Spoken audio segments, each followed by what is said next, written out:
Okay, this is Birmingham GT RCs here, giving you a look at my HSP running on 4S, and well, I decided today I'd take it out for a quick test run, see what it's handling and driving like with these extensions on at, higher speeds than what I had it just outside the front of my house.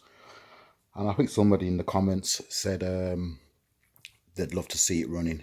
Sorry guys, let me just sort my lighting out. Oh, it's sorting itself out. Okay, the light bulb's on its way out, I think.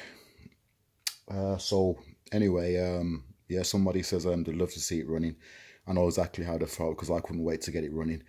And well, man, I am so shocked at what happened. Like, you guys won't believe it. I managed to just catch it on camera. So sorry about the flickering light, guys. I think the bulb's on its way out.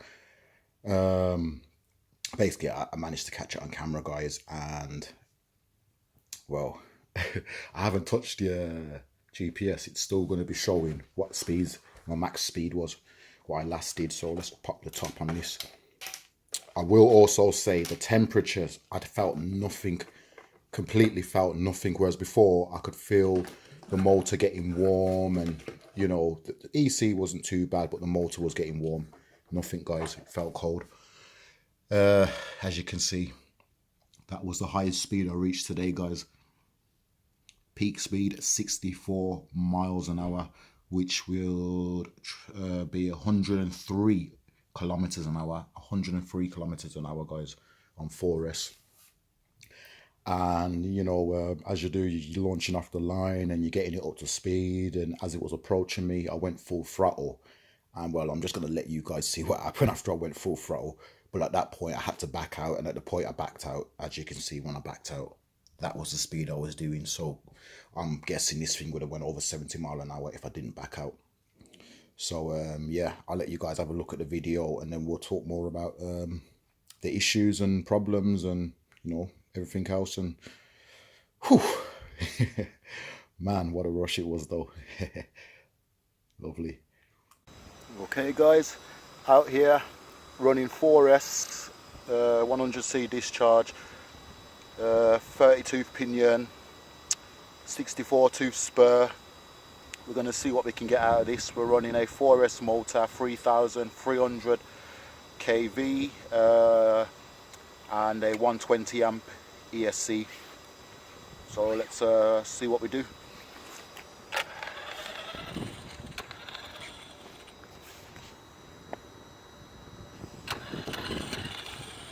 Let's just do my jacket up. It's a bit nippy, sorry guys.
No, too unstable guys, too unstable.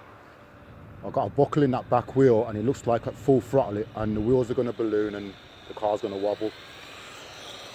Yeah, I've got to change that rear extension bar. It's got a slight buckle on it. You can see when I go full throttle it starts to wobble the car. I'm not going to go too far. I'm just going to go again from here. And I need to do the brakes. But it would help if I turned on the GPS, guys. So let's just do that. Okay, we got it zeroed out. I don't think I'm going to push it too hard. I'm not happy with that rear wheel, but we'll give it a go, see what speeds we get.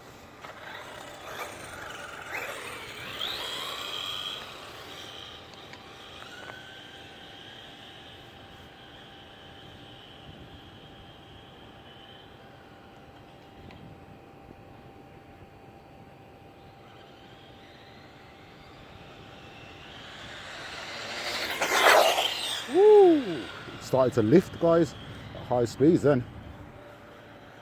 Shit. I'm not sure if I'm... Woo.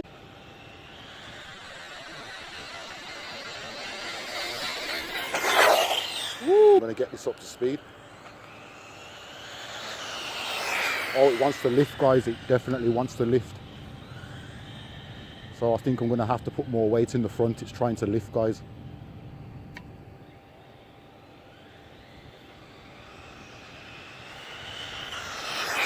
I'm not even giving it half throttle there. It wants to lift, unfortunately.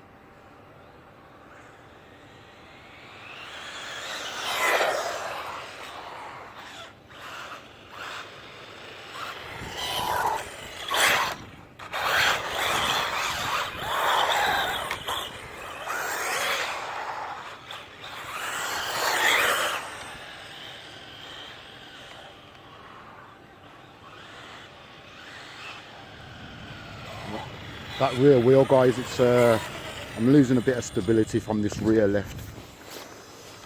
It's because it's got a buckle and a wobble. It's kicking my car out, this wheel. So I'm not going to push it too hard today, guys, but that is 4S, and let's have a look at the speeds, what we got. Oh, wow. Let's look at that properly, guys. 64 miles an hour, and I didn't even push it full throttle. I never even ran it full throttle for too long, guys. It was pulling a wheelie at 64 miles an hour. 64 miles an hour, and it was pulling wheelies. I'm kind of hoping I caught all that on camera. I'm really hoping I caught that on camera, guys. At the moment we're reading 64 miles an hour and pulling wheelies. So yeah, got to get a bit of weight in the front. Oh, nearly there, guys, nearly there.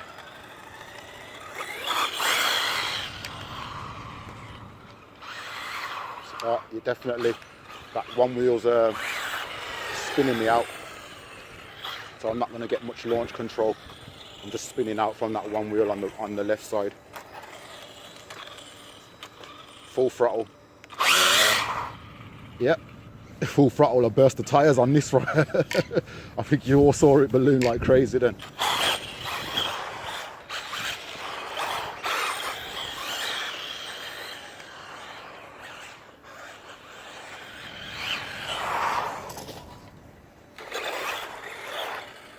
That's sticking there. That's out.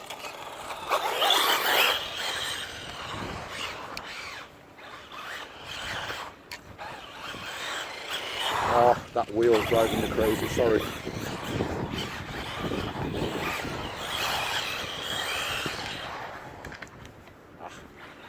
That wheel, guys. Can't put the power down.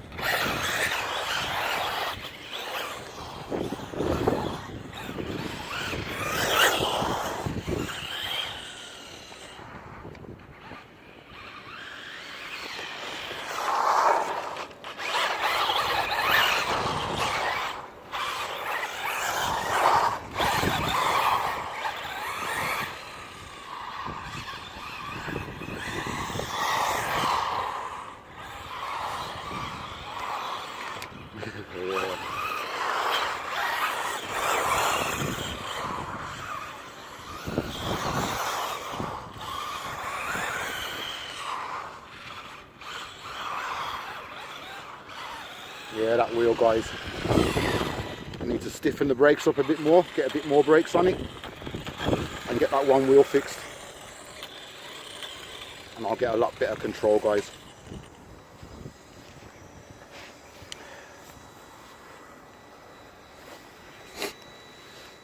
So at the moment we're reading 64 miles an hour, guys, 4S, and it's got a lot more to give.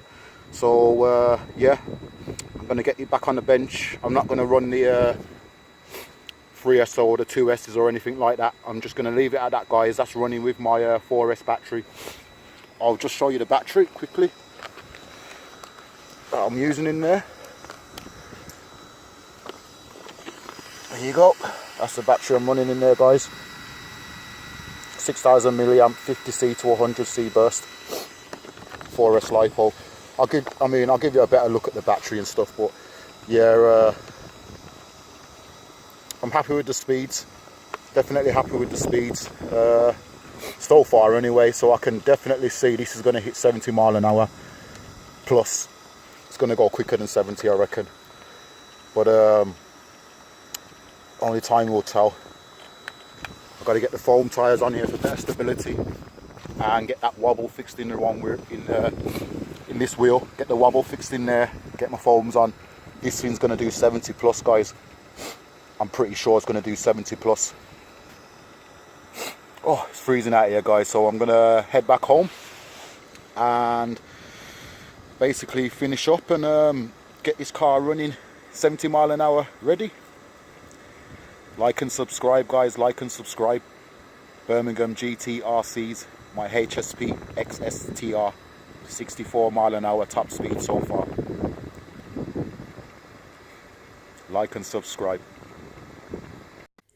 Okay, so as you guys saw, crazy, but yeah, man, this car's ready. It's ready for some more. So I've just got to sort these issues now with it wheeling, either by putting weight in the front. I didn't want to have to do that, but I might put weight in the front, or I'm not sure if the reason why it's wheeling because the car's so low that literally as the rear end's squatting under the power, the car's so low, the air going underneath the car is just causing the car to lift at high speeds because it can't get underneath the car quick enough. I'm not sure if that's the reason, or I could be getting too much drag, too much airflow going into my car, causing drag and causing the car to lift. I'm not sure if it's that either. I don't think it is. I think it's more to do with the car, just how much power this 4S is delivering. When I punch full throttle, I think the car has just got a lot to give at that 100C, burst. It's got a lot to give, and when I hit full throttle, and I think it's mainly with the airflow going under the car, it's lifting the car up onto two wheels.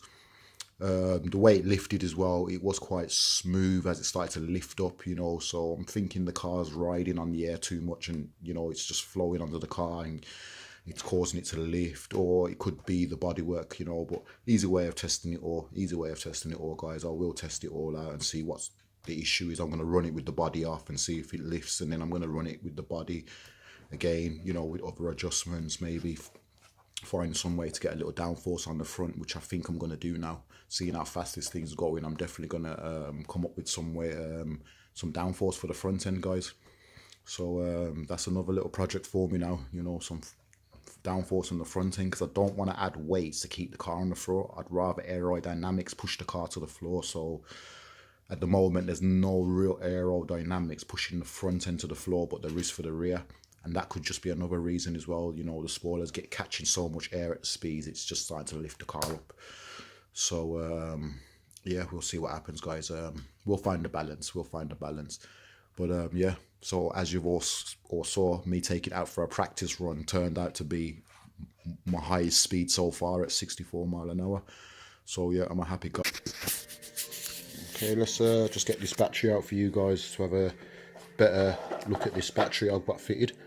I had to mod my battery holder, this little thing here, because these little stumps are not long enough to reach over the battery if I get in there.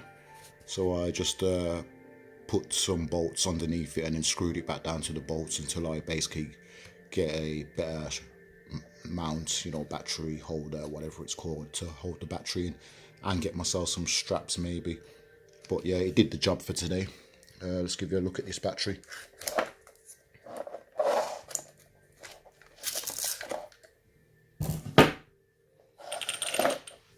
There you go, guys. It's 4S.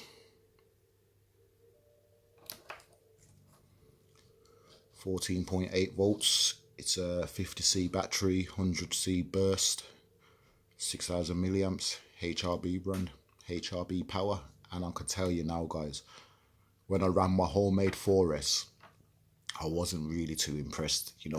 Punching full throttle and all kinds. I didn't feel the car really accelerating more, kind of, it just didn't feel the oomph. This battery, wow. Well, you saw what it was doing. So yeah, not bad, not a bad battery at all. It compensates for the weight. This is 560 grams, this battery on its own, but what it's putting out and the power and everything compensates the weight. you know, compensates it. From my 3S to this, I'm adding about 300 grams more running this battery, but it compensates that 300 grams with the power and the output. And I believe the airflow through my car is just kept the motor and EC cool. I mean, I touched it and it felt like I hadn't even ran the car yet, and you've seen how long I was running it for, and it just felt like I hadn't run the car.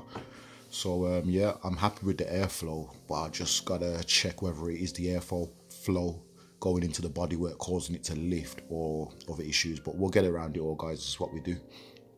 Bye, man. So I'll let you guys carry on with your day, and I'm gonna crack on with some more mods.